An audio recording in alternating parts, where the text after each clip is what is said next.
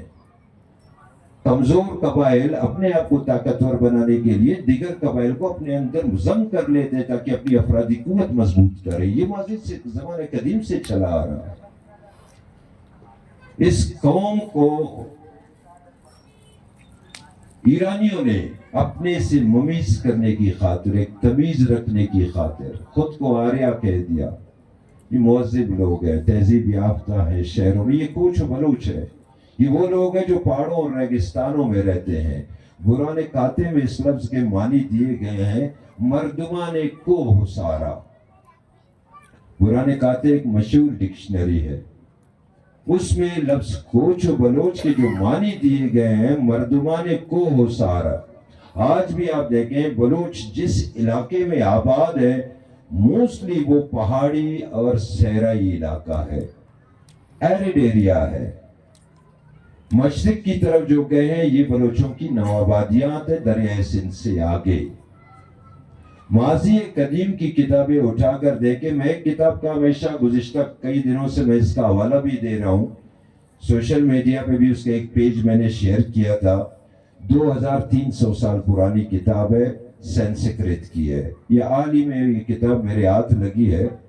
یہ کتاب میں پڑھ نہیں سکتا تھا, سنسکرت زبان میں ہے. یہ بدھ مذہب والوں کی ایک مقدس کتاب ہے جس میں 600 کہانیاں ہیں. یہ 2 والیوم میں ہے.